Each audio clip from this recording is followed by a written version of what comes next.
Ya, puji Tuhan sama-sama kita buka di dalam Mazmur 37 ayat yang ke-23 sampai dengan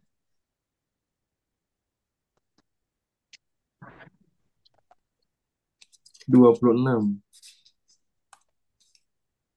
Mazmur 37 ayat 23 sampai dengan 26. Saya akan bacakan ya buat kita semua ya. Mazmur 37 ayat yang ke-23 sampai dengan 26. Tuhan menetapkan langkah-langkah orang yang hidupnya berkenan kepadanya. Apabila ia jatuh, tidaklah sampai tergeletak sebab Tuhan menopang tangannya. Dahulu aku muda, sekarang telah menjadi tua, tetapi tidak pernah kulihat orang benar ditinggalkan, atau anak cucunya meminta-minta roti. Tiap hari ia menaruh belas kasihan dan memberi pinjaman, dan anak cucunya menjadi berkat. Pak Eka, taruh Puji sini nama orang Kak. Tuhan.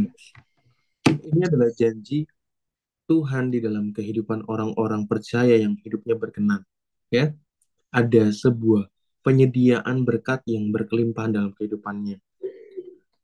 Saya akan hanya sharing sebentar pada sore hari ini dan saya harap saya berdoa kita kali ini bisa lebih interaktif ya. Dalam artian apa yang menjadi kebutuhan Bapak Ibu, teman-teman semua di tempat ini.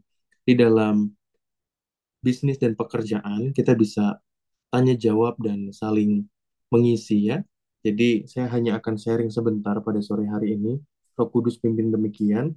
Dan sisanya nanti kita akan pergunakan waktu untuk lebih interaktif ya.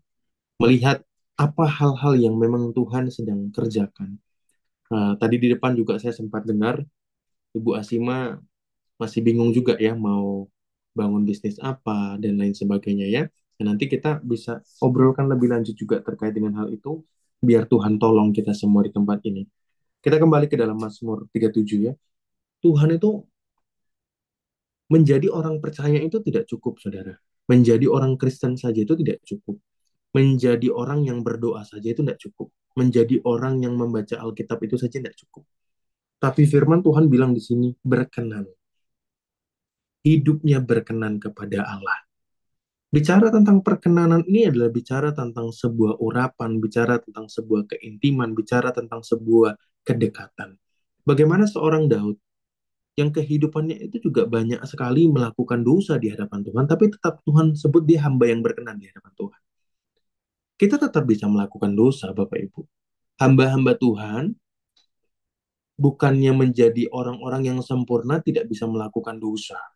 Tidak, tiba-tiba tidak ada rasa malas sama sekali, tiba-tiba tidak ada rasa penunda-nundaan sama sekali, tiba-tiba tidak ada rasa kesombongan, tiba-tiba tidak ada kekhawatiran sama sekali. Kita semua bergelut dalam hal-hal itu setiap harinya, setiap waktunya. Tapi orang-orang yang berkenan kepada Tuhan, dia tahu apa yang menyukakan hati Allah. Bahkan ketika ia jatuh, dia bangkit lagi. Ketika dia melakukan hal yang tidak berkenan kepada Tuhan. Seperti Ayub. Ketika Ayub berpesta luar biasa, dia suka mengadakan pesta di rumahnya. Apa yang dia lakukan? Setiap habis pesta, yang dia lakukan adalah bersujud di kaki Tuhan. Supaya apa? Kalau ada hal-hal yang dia lakukan selama pesta tidak berkenan, atau ada anaknya mabuk-mabukan, atau ada hal-hal yang tidak disukai oleh Allah, yang tanpa sadar ternyata terrefleksikan dalam kehidupan dia, dia minta ampun pada saat itu.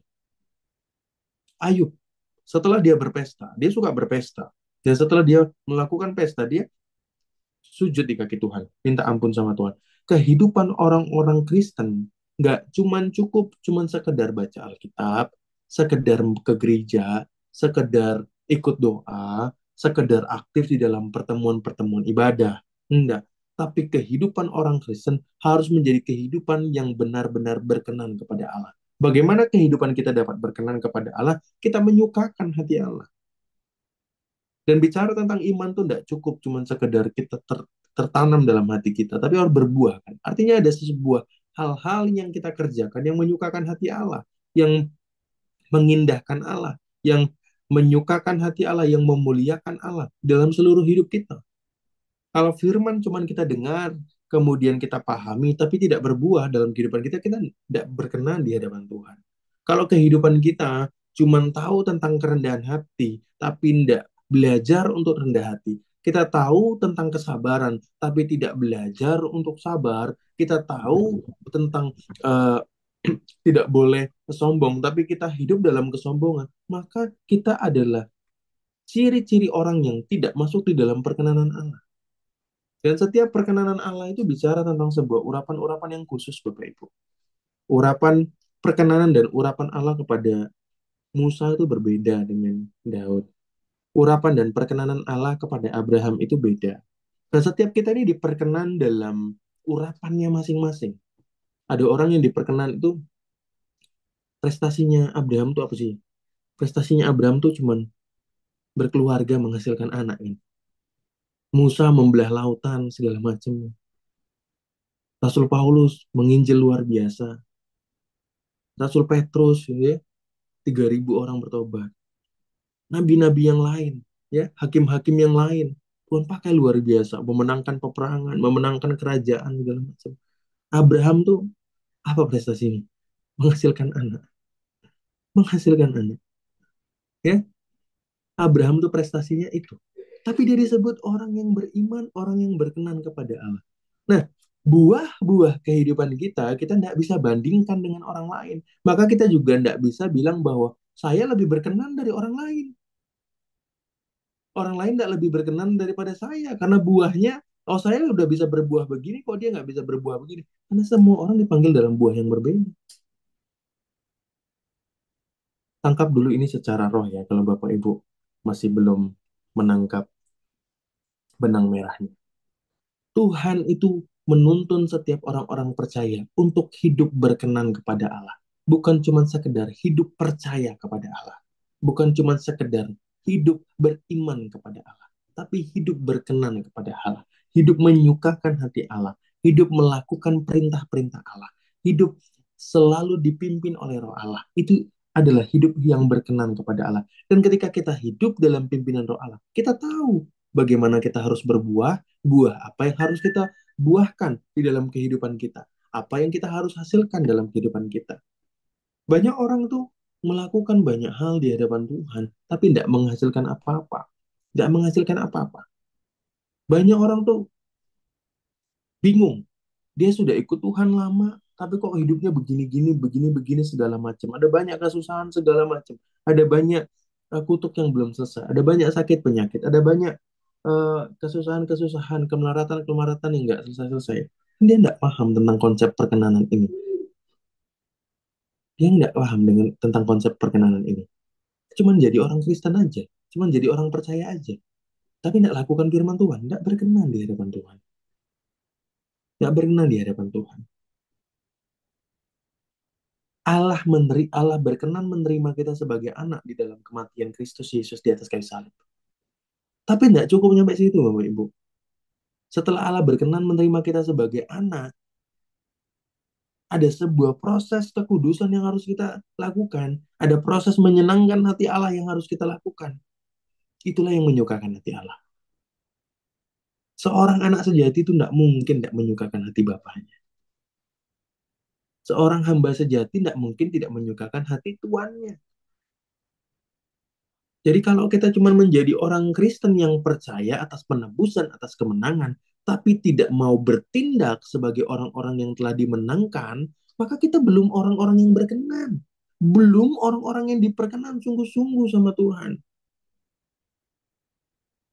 Disuruh doa aja enggak mau, baca firman enggak mau, melakukan firman apalagi. Terus kita menyangka bahwa diri kita adalah orang yang sudah sangat berkenan di hadapan Tuhan. Dan kemudian kita menuduh Allah sedang melakukan kejahatan sama kita. Kita menuduh Allah sedang berlaku curang sama kita. Kita menuduh Allah, engkau, Tuhan aku sudah berdoa, Tuhan aku sudah begini, Tuhan aku sudah mendoakan orang sakit, Tuhan aku sudah begini, sudah begitu segala macam. Kok Tuhan tidak berkati kehidupanku? Kok Tuhan tidak lakukan hal yang besar dalam kehidupanku? Kita menuduh Tuhan melakukan kejahatan. Padahal sejatinya kita tidak lakukan firman. Orang yang hidupnya berkenan kepada Tuhan adalah orang-orang yang melakukan firman Tuhan. Dan itu adalah untuk kesukaan Allah. Maka sangat omong kosong kalau kehidupan orang percaya mau diberkati, mau menikmati segala berkat daripada Allah, tapi tidak mau tertanam dalam firman. Cuman mau dengar pewahyuan-pewahyuan, cuman mau dengar perkataan-perkataan doa, cuman mau dengar orang ngomong apa tentang saya, cuman mau dengar, oh kalau didoakan apa Pak Pendeta, apa eh, pendoa yang Tuhan katakan kepada saya. Tapi kita tidak mau dengar firman Tuhan. Padahal substansi pelepasan, substansi berkat, substansi pemulihan itu ada dalam firman Tuhan. Itu substansi, dasarnya di sana. Nah, kita ini seringkali cuman pengen sesuatu yang mudah digapai. Padahal yang bongkahan paling besar sudah disediakan buat kita. Nah, ini adalah bongkahan paling besar untuk kita menerima segala sesuatu dari Tuhan. Ini bongkahan paling besar sudah disediakan bagi kita. Sudah disediakan bagi kita. Kita seringkali cuma pengen yang emas-emas kecil-kecil yang sudah ada di toko emas yang sudah bisa kita lihat. Padahal kalau mau dinilai harganya bongkahan ini lebih besar harganya. Nah, seringkali kita cuma pengen emas-emas yang ada di toko emas itu yang cuma berapa gram aja. Yang cuma kecil-kecil itu. Tapi karena sudah dihias-hias, sudah dibentuk jadi lebih menarik, kita ngeliat, oh kayaknya ini lebih mewah nih. Padahal kita sudah disediakan bongkahannya yang lebih besar. Orang-orang yang tidak mau tertanam di dalam firman Tuhan adalah orang-orang yang tidak pernah mungkin berkenan di hadapan Tuhan. Nabi-nabi, rasul-rasul, hakim-hakim, raja-raja, mereka tertanam dalam surat-suratnya Tuhan. Kitab-kitab yang ada pada saat itu. Rasul-rasul di dalam perjanjian baru itu, mereka itu jemaat mula-mula, sorry. Jemaat mula-mula di dalam perjanjian baru, itu hari-harinya itu bahas kitab, Bapak Ibu. Hari-harinya itu berdoa, bahas kitab, berdoa, bahas kitab, berdoa, bahas kitab. Hari-harinya, bukan satu minggu sekali. Hari-harinya tuh seperti itu. Bahas kitab. Hari-harinya tuh diberikan makanan rohani, kebenaran firman Tuhan. Ya, kalau hari-hari ini kita hidup dalam hal seperti itu, ada satu hal yang akan terjadi yang besar dalam kehidupan kita. Bapak Ibu, luangkan waktu, berikan waktu membaca firman Tuhan selama 5 tahun ke depan, tidak skip. Saya nggak percaya loh, Bapak Ibu tidak jadi sesuatu. Saya lakukan itu dari saya kecil. Kalau sekarang nggak bisa kayak dulu. Kalau dulu tuh saya sekali baca tuh 12 pasal, 30 pasal. Saya cepat sekali waktu itu menyelesaikan Alkitab.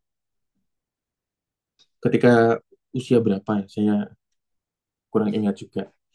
Tapi apa namanya, jumlahnya kalau sekarang lebih sedikit dalam pembacaan hariannya, ya, pembacaan hariannya. Karena kalau dulu juga punya pikiran nih semakin cepat semakin baik. Ya kalau sekarang kan pengertiannya berbeda. Semakin mengerti semakin baik, gitu ya. Bukan semakin banyak, gitu ya. Tapi dulu tuh punya kehausan itu ya enggak apa-apa, gitu loh. Enggak apa-apa. Meskipun dulu belum ngerti-ngerti juga, ya tapi baca aja. Ada sesuatu yang Tuhan tanamkan dalam hati. Dulu nggak ngerti. Tapi seperti firman Tuhan bilang kan, sekarang aku tahu. Nah, gitu loh. Firman Tuhan itu ketika kita baca, renungkan, tertanam dalam hati kita. Ada momen-momen dalam kehidupan kita ke depan yang kemudian kita bilang, sekarang aku tahu. Ini toh yang Tuhan maksud berapa tahun yang lalu dalam firman Tuhan. Ini toh yang Tuhan maksud dalam kitab ini. Ini toh yang Tuhan maksud tentang berkat Tuhan itu. Ini toh yang Tuhan maksud tentang berserah itu. Ini toh yang Tuhan maksud tentang kehidupan yang intim dengan Tuhan. Karena ada tahun-tahun sebelumnya, ada waktu-waktu sebelumnya yang sudah dipersembahkan sama Tuhan.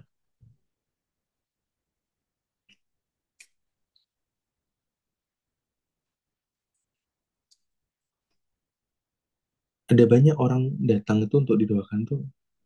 Saya sudah puasa, saya sudah baca firman Tuhan, saya sudah deklarasi iman. Itu nggak berubah apa-apa ya. Harus dicek nih kehidupannya. Berkenan nggak sama Tuhan? Sudah, pribadinya itu sudah menjadi pribadi yang memanifestasikan Kristus belum? Ya kalau kita cuma menjadi pribadi yang memanifestasikan Kristus di dalam gereja, dalam pertemuan-pertemuan peribadatan, tapi kalau misalnya di tetangga, di keluarga, nggak ada cerminan Kristus dalam diri kita, berarti belum. Kalau kita cuma bisa sabar ketika parkir mobil di depan gereja, tapi nggak bisa sabar ketika parkir mobil di dalam mall, belum ada cerminan Kristus. Itu sabarnya bohong-bohongan. Kalau kita bisa sabar menunggu hadirat Tuhan di gereja, tapi kita nggak bisa sabar di tempat yang lain, itu bukan cerminan karakter Kristus. Itu bohong-bohongan. Ada banyak sekali kita ini Kristen-Kristen gereja, anak-anak Allah gereja, yang cuma di gereja menjadi anak Allah, yang cuma di gereja terlihat seperti hidupnya berkenan kepada Allah. Tapi di luar gereja jadi orang yang beda. Hidup yang berkenan kepada Allah. Bukan cuma sekedar di peribadatan, tapi di hidup. Nah, kalau kita mau terima terobosan daripada Tuhan, terjadi perkenanan Allah penting terjadi dalam kehidupan kita. Bicara tentang perkenanan, bicara tentang pengudusan, bicara tentang persembahan, bicara tentang kehidupan yang sepadan dengan firman. Itu harus terjadi dalam kehidupan kita. Dan kalau itu terjadi dalam kehidupan kita bisa jatuh mungkin entah di sliding, entah dikasih kerikil sama pekerjaan setan, entah ada penghalang-penghalang yang iblis eh, buat untuk menghalangi jalan kita. Tapi orang yang benar tuh tidak sampai tergeletak jatuhnya. Nah, kalau ada orang hancur habis-habisan sampai tergeletak, saya mohon maaf nih, katakan, cek baik-baik imannya. Kalau nyampe tergeletak habis ancur-ancuran kehidupannya, cek baik-baik imannya. Tapi bukan berarti tidak ada jalan pulang ya. Tuhan bisa mengangkat toh. Sebelum itu terjadi dalam kehidupan kita, dan jangan sampai itu terjadi dalam kehidupan kita, maka jadilah orang yang berkenan. Kan nggak harus jatuh kan? Di sini dikatakan apabila ia jatuh. Kalau-kalau nih, kalau-kalau dia lagi ada dalam masa yang tiba-tiba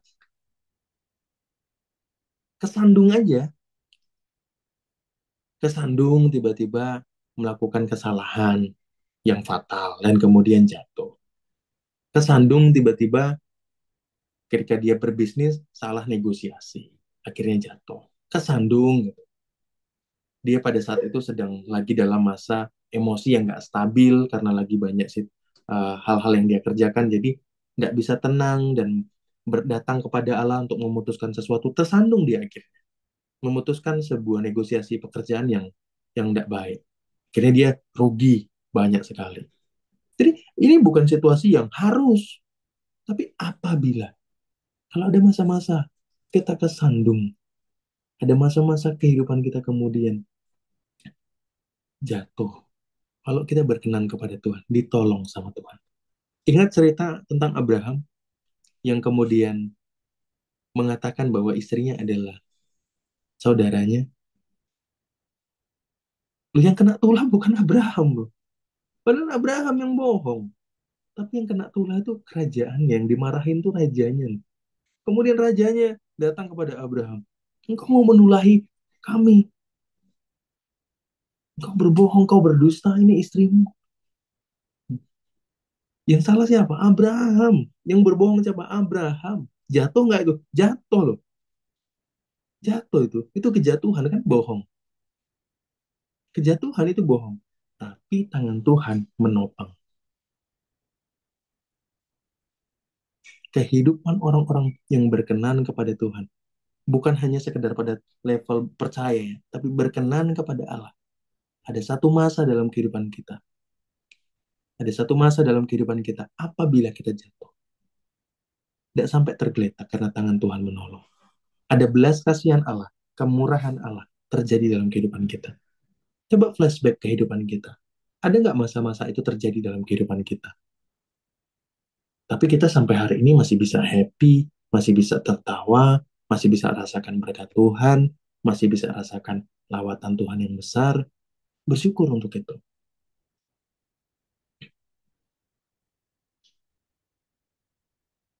Dahulu aku muda, sekarang telah menjadi tua, tetapi tidak pernah kulihat orang benar ditinggalkannya, atau anak cucunya meminta-minta. Tiap hari ia menaruh belas kasihan dan memberi pinjaman, dan anak cucunya menjadi berkat. Orang yang berkenan kepada Tuhan,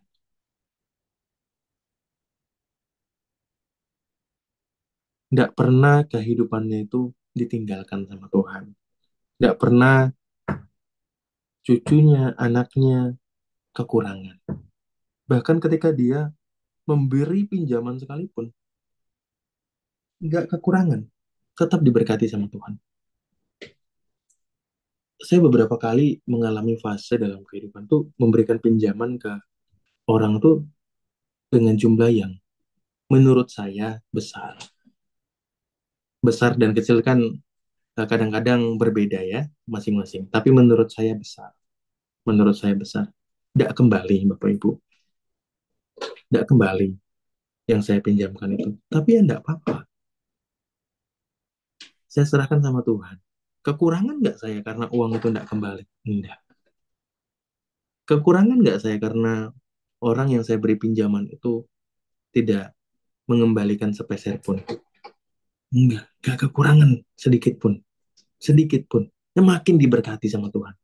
Orang benar yang berkenan kepada Tuhan sudah nggak minta-minta, punya belas kasihan dan memberi, dan semakin diberkati sama Tuhan.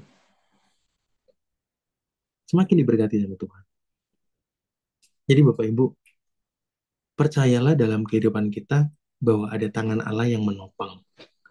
Sehingga kalau hari-hari ini di dalam situasi-situasi dalam kehidupan kita ada masa-masa yang sulit, coba cek kehidupan kita baik-baik. Kalau kita merasa tidak ada tangan Tuhan yang menopang di sana, cek baik-baik dalam kehidupan kita. Kalau dalam pekerjaan tangan kita, kita merasa tidak ada tangan Tuhan yang menopang. Kalau kita merasa dalam bisnis kita tidak ada tangan Tuhan yang menopang, coba cek baik-baik hati kita. Cek baik-baik hidup kita. Sudah sungguh-sungguhkah kita ini mengasihi Allah, hidup berkenan kepada Allah? Orang yang berkenan kepada Tuhan tuh, kemanapun dia melangkah itu diberkati sama Tuhan. Dia tidak meminta-minta, anak cucunya tidak meminta-minta, dia yang kasih pinjaman, dia yang punya belas kasihan, tapi semakin menjadi berkat. Itu adalah kehidupan orang yang berkenan kepada Tuhan. Tapi ini juga bukan menjadi sebuah ini ya, Bapak Ibu ya, legalitas untuk melakukan peminjaman-peminjaman di grup ini ya. Itu perlu saya sampaikan juga karena jangan sampai pelayanan jadi ini ya, jadi terdistorsi ya, terdistorsi terdistorsi oleh karena ada hal-hal tersebut. Itu bisa merusak pelayanan ya. Ini dalam kondisi-kondisi yang memang Tuhan kehendaki. Ya, jadi mintanya sama Tuhan. Jangan menjadikan tempat pelayanan jadi sebagai tempat minta-minta. Ya, jadi harus berhikmat juga Bapak Ibu ya. Di dalam kehidupan kita, kita penting sekali menjadi orang-orang yang demikian. Ketika kita tidak mampu menjadi orang-orang yang demikian, sekarang datang sama Tuhan. Tuhan, minta tolong saya. Saya minta hati yang menyenangkan Allah. Saya minta hati yang menyukakan hati Allah. Saya minta hati yang hidup untuk Allah, bukan untuk diri saya sendiri. Sehingga pekerjaan saya, kemanapun saya melangkah dan berjalan, ada perkenanan Allah yang besar. Yang membuat Bapak Ibu berhasil dalam pekerjaan, yang membuat kita berhasil dalam pekerjaan. Bukanlah perkenanan manusia, bukanlah perkenanan relasi-relasi yang besar, bukan. Bukanlah perkenanan dari bos-bos besar, bukan. Tapi perkenanan Tuhan. Perkenanan Tuhan. Kalau Bapak Ibu baca seluruhnya ya, di dalam ayat yang pertama nanti sampai dengan ayat yang ke-40, Bapak Ibu akan menemukan bahwa ada banyak orang-orang yang mengandalkan manusia untuk diberkati. Ada banyak orang-orang mengandalkan kecurangan untuk diberkati. Tapi akhir daripada ceritanya adalah kehancuran secara luar biasa. Mereka terlihat seperti pohon Lebanon yang sangat besar, tinggi, dan megah. Terlihat begitu mewah dan luar biasa. Tapi dalam sekejap, pohon itu hancur dan tidak dapat ditemukan lagi. Orang-orang benar yang berkenan kepada Tuhan tidak seperti itu. Sebentar terlihat sangat diberkati Tuhan, tiba-tiba hilang di peredaran. Enggak. Sebentar terlihat melayani Tuhan dengan luar biasa, tiba-tiba hilang di peredaran. Enggak. Orang-orang yang berkenan sama Tuhan, yang sungguh-sungguh hidupnya dipakai sama Tuhan. Semakin siang, semakin terang, semakin bercahaya. Semakin rembang tengah hari, semakin bercahaya. Semakin diberkati kehidupannya. Jadi mau apapun jenis pekerjaan Bapak Ibu, mau itu pekerjaan yang orang dunia bilang, ini mah nggak bakal bertahan lama, ini mah paling juga cuma sebentar juga sudah selesai, ini begini juga nggak akan lama segala macam. Ya mungkin pekerjaannya bisa selesai, bisnisnya bisa selesai, tapi berkat Tuhannya nggak selesai. Ada berkat Tuhan lain di dalam pekerjaan yang lain yang Tuhan akan sediakan.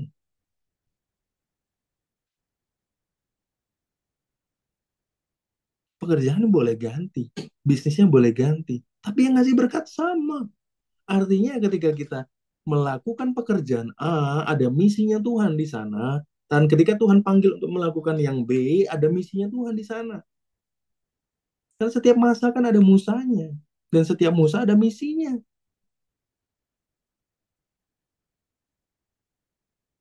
Jadi ada waktu-waktu di mana Tuhan memimpin kita untuk memenangkan peperangan tertentu, ada waktu-waktu Tuhan suruh kita pergi dalam peperangan yang lain, dalam peperangan yang berbeda. Jadi meskipun orang dunia dan orang lain berkata bahwa bisnis yang kamu kerjakan ini sia-sia, cuman menghasilkan sedikit, tidak ada artinya.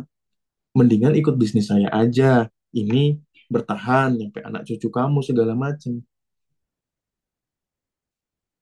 Mau bisnis sehebat apapun tidak sehebat Tuhan sih Bapak Ibu.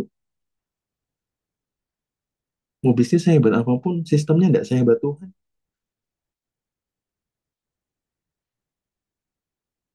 Oh investasi aja, ini sudah mau masa krisis. Trading aja. Oh jadi ini aja, ini aja, ini aja. Kalau tidak ada perkenanan Tuhan di sana buat Bapak Ibu, Bapak Ibu akan hanya menjadi orang-orang yang pusing dan tidak menghasilkan apa-apa. Setiap pekerjaan kita, bisnis kita, ada sebuah misi yang Tuhan sudah tetapkan. Demikianlah kehidupan kita. Kalau nggak ada misi di sana, maka Musa bukan di sana. Karena setiap masa ada Musa, setiap Musa ada misi. Mengerti ya maksudnya? Jadi, mari setiap kehidupan kita, Bapak Ibu, yuk bangun kehidupan yang sungguh-sungguh menyenangkan hati Allah. Bukan cuma sekedar haus akan Allah, tapi benar-benar haus untuk merindukan Allah. Haus untuk mengerjakan yang terbaik buat Allah. Selidiki hati kita, motivasi kita sungguh-sungguh di hadapan Allah. Saya percaya orang benar itu diberkati Tuhan. Tapi jangan punya motivasi yang salah ya. Punya motivasi yang kemudian tidak kudus di hadapan Allah. Ikut Allah cuma untuk diperkaya. Ikut Allah cuma untuk diberkati. Ini tidak akan diberkati sama Tuhan. Dalam firman Tuhan bilang gini, kenapa kamu berdoa dan tidak kenapa kamu berdoa dan tidak mendapat apa-apa? Karena kamu hendak menghabiskannya untuk dirimu sendiri. Karena kamu hendak memuaskan nafsumu. Jadi kehidupan kita sebagai orang percaya. Kalau kita hausnya adalah haus tersebut, bukan haus dekat dengan Allah. Haus rindu dengan Allah. Mengerjakan yang terbaik untuk Allah. Dengan motivasi yang murni. Maka kehidupan kita nggak akan pernah benar-benar diberkati sama Tuhan. Paulus itu berkata dalam tulisan-tulisannya, aku tahu itu apa kekurangan. Aku tahu apa itu diberkati. Dan dia melihat banyak hal di dalam kehidupannya. Dan dia tetap di dalam pelayanan dia juga tetap mengusahakan loh. Meskipun itu dalam situasional. Dalam situasional dia jualan tenda. Itu dalam situasional dia tidak selalu jualan tenda. Dan dengan cara itu juga dia berinteraksi dengan orang-orang di pasar. Ya, Paulus itu untuk menunjang pelayanannya juga seperti itu dia. Tapi tidak ini ya, tidak tidak selalu. Dalam situasi-situasi tertentu yang memang Tuhan suruh untuk dia lakukan, dia jual tenda gitu. Nah, pastikan dalam kehidupan kita ya, Bapak Ibu ya, masing-masingnya menangkap isi hati Tuhan terkait dengan apa yang Tuhan mau dalam kehidupan kita, dalam pekerjaan, dalam apa. Jangan juga kita jadi orang yang tutup telinga ya terhadap apa yang orang lain tawarkan. Kalau memang ada opportunity, kesempatan-kesempatan untuk kita berjejaring, belajar suatu bisnis tertentu, sambil doakan, lakukan tidak apa-apa. Jangan juga jadi orang tuh yang serba ragu-ragu, gitu loh.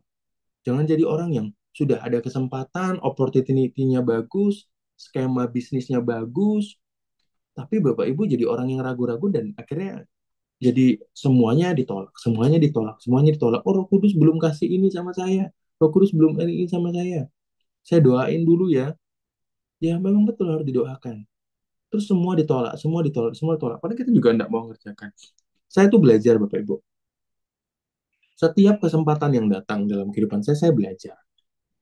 Ada orang tawarin bisnis apa ya saya, meskipun apa namanya, mungkin tidak akan saya jalankan ya saya belajar aja. Nggak ada rugi toh, nggak ada ruginya saya belajar.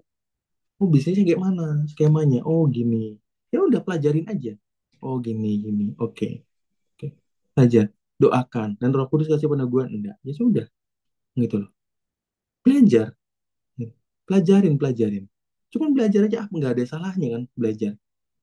Dan ternyata berguna ketika ada satu masa saya ketemu dengan, waktu itu ada orang yang ajak saya ketemu di sebuah kafe dekat sini untuk ngobrol. Saya baru ketemu sama dia lewat Zoom paling 2 kali. Kemudian dia ngajak saya ketemu gitu, ngobrol. Kami ngobrol, ternyata dia ada di sebuah bisnis tertentu. Dan saya pernah belajar tentang bisnis itu. Berguna juga pengetahuannya gitu loh. Meskipun saya tidak pernah jalanin bisnis itu. Berguna juga. Jadi ada hal-hal yang Tuhan mau tetapkan dalam kehidupan kita, jangan buang-buang kesempatan gitu. Ya, harus didoakan dan jangan buang-buang kesempatan juga. Jangan jangan jadi orang yang apatis juga. Selektif itu penting tapi bukan ragu-ragu, ya. Jangan justru selektif kita itu adalah wujud daripada keraguan-raguan. Jangan. Tapi harus menjadi wujud daripada iman. Nah, ini adalah bagian-bagian tipis yang irisannya mengerikan sekali kalau kita tidak dipimpin oleh Roh Kudus. Ya, kita menjadi sangat ragu-ragu, tapi kemudian mengatasnamakan itu, oh saya belum belum dapat jawaban dari Roh Kudus. Tapi sebenarnya ragu-ragu. Nah, ini harus harus benar-benar dimengerti dengan baik. Jangan sampai kita irisannya yang tipis sekali tadi bukan dipimpin oleh Roh Kudus, tapi dipimpin oleh kedagingan. Saya sudahi sampai di sini untuk pemberitaan firman Tuhan. Kita berdoa ya. Roh Kudus saat ini datang kepada setiap kami. Tolong setiap kami, Roh Kudus. Engkau yang melawat setiap kami. Di dalam pertemuan ini, Engkau bicara banyak tentang hidup berkenan di hadapan Tuhan. Fondasi yang terutama untuk kami mengalami Tuhan. Hidup ditolong Tuhan, hidup ditopang Tuhan. Saatnya Roh Kudus bicaralah kepada setiap kami. Kami mau sungguh-sungguh mengalami Engkau. Berikan hati yang mau menyenangkan hati Tuhan. Berikan hati yang mau mengasihi Tuhan. Berikan hati yang mau melakukan yang terbaik buat Tuhan. Tolong setiap kami, Roh Kudus.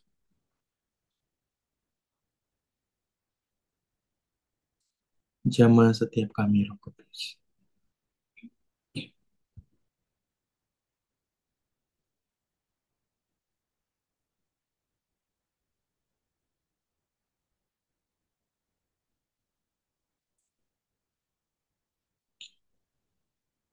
Bapak Ibu yang hari-hari ini masih dalam keraguan-raguan, Roh Kudus bicara begini.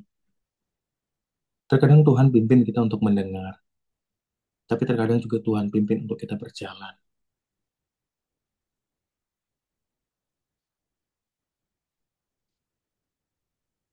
Air terbelah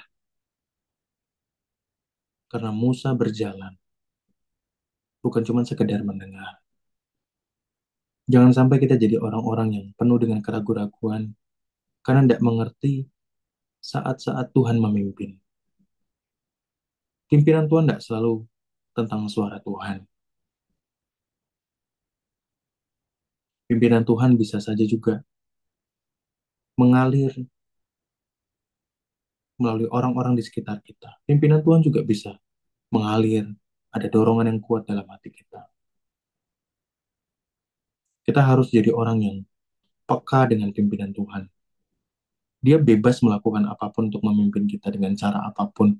Entah kita didorong, entah dia bicara sama kita, entah kita ditarik, atau apapun yang dia mau lakukan untuk pimpin kita. Dia bebas melakukan banyak hal. Dia punya caranya sendiri.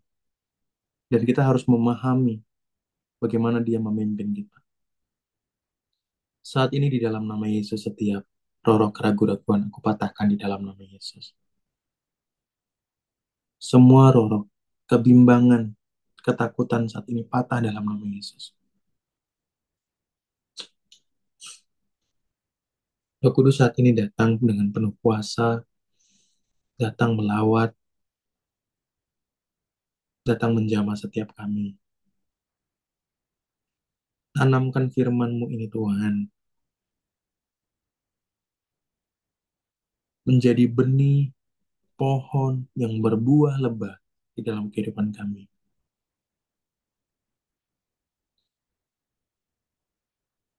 Saat ini bersama dengan setiap orang yang ada, kami mempersembahkan hati kami, hidup kami untuk Tuhan. Kami mau hidup berkenan di hadapan Tuhan. Bukan cuma sekedar jadi orang percaya yang baca firman, jadi orang percaya yang berdoa, jadi orang percaya yang bergereja, tapi biarlah hidup kami jadi orang percaya yang berkenan di hadapan Tuhan. Saat ini Roh Kudus datang, lawat, buatlah kebenaran firman-Mu itu berbuah dalam kehidupan kami masing-masing. Saat ini Roh Kudus tolong kami. Di nama Tuhan. Bapak Ibu silahkan nanti-nantikan Tuhan, berdiam diri di hadapan Tuhan.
Kami terima kekuatan-Mu Tuhan.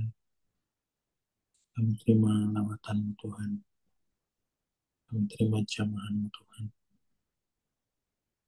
Mengalir atas kehidupan kami.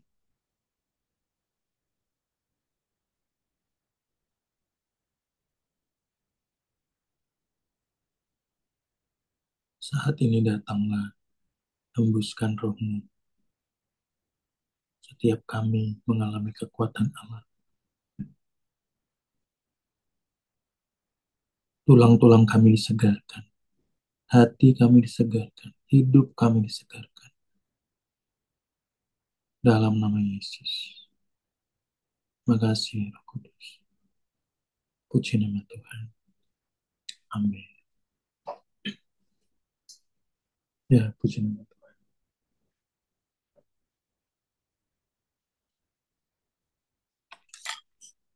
Ya, puji nama Tuhan. Bapak Ibu, boleh sekarang kita bersaksi dan juga kita boleh ada Bapak Ibu yang mau bertanya juga boleh. Silakan Bapak Ibu.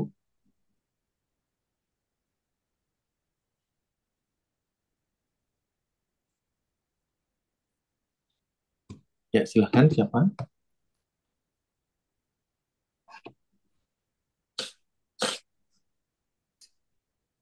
Saya mau bersaksi, Pak Kris. Ya, silakan Ibu.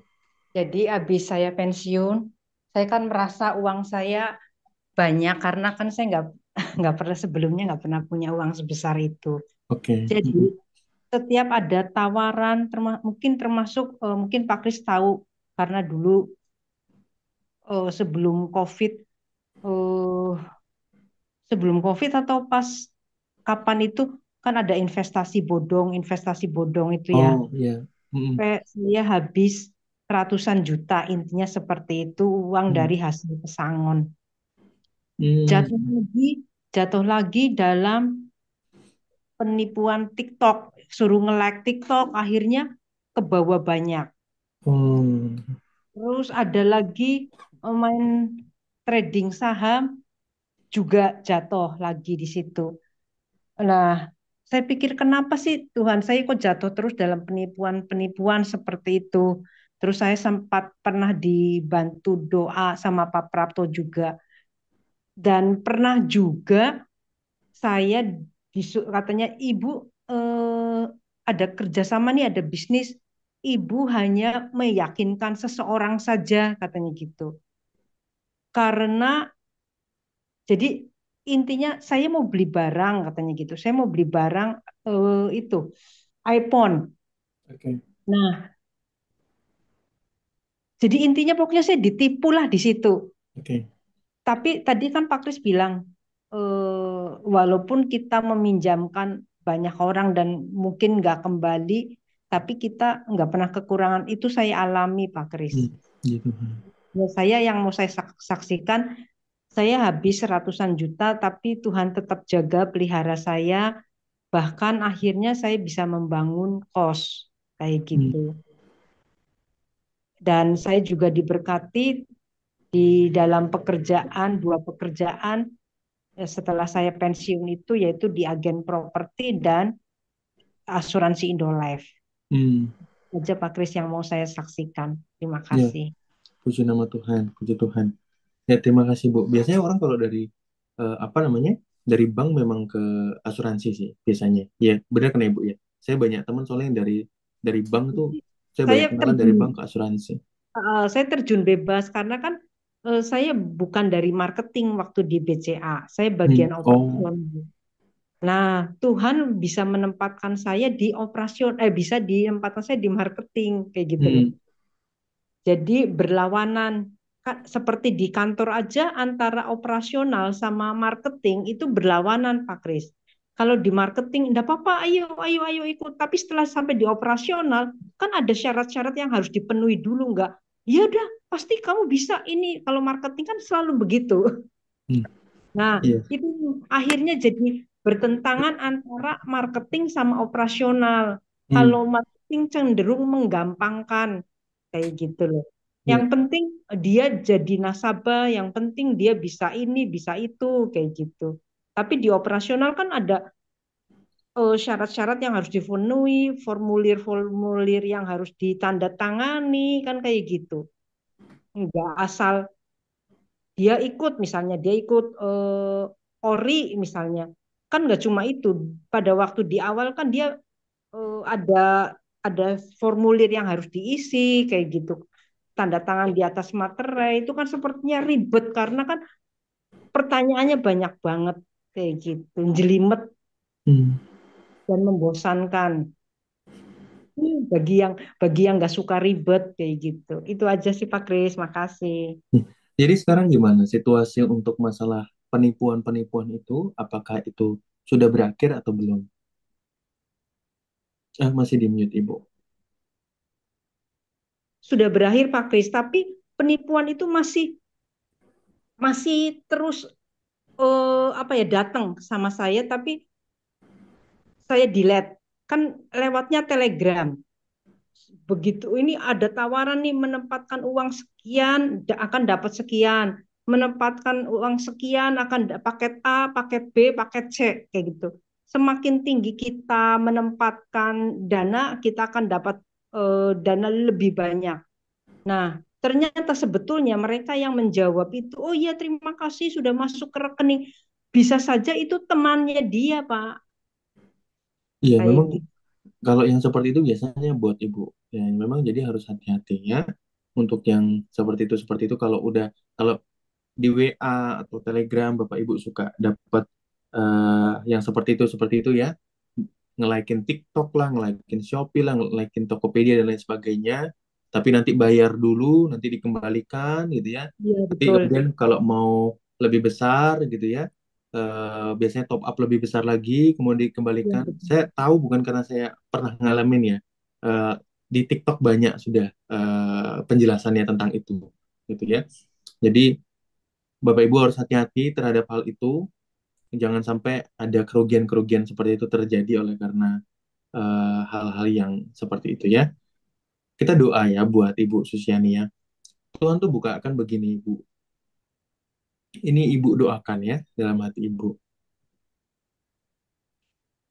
Keinginan untuk cepat kaya itu tidak ada dalam planningnya Allah.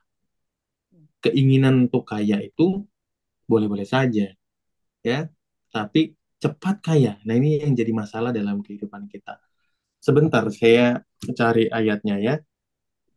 Iya. Mengumpulkan sedikit demi sedikit kalau nggak salah ayatnya. Termasuk saya serakah ya Pak Kris. Iya Ibu. Saya juga akui di hadapan Tuhan, Tuhan ampuni saya serakah. Oh gitu. Oh. eh Bentar ya. Saya lupa Ya. itu kalau nggak salah Amsal deh. Sedikit demi sedikit.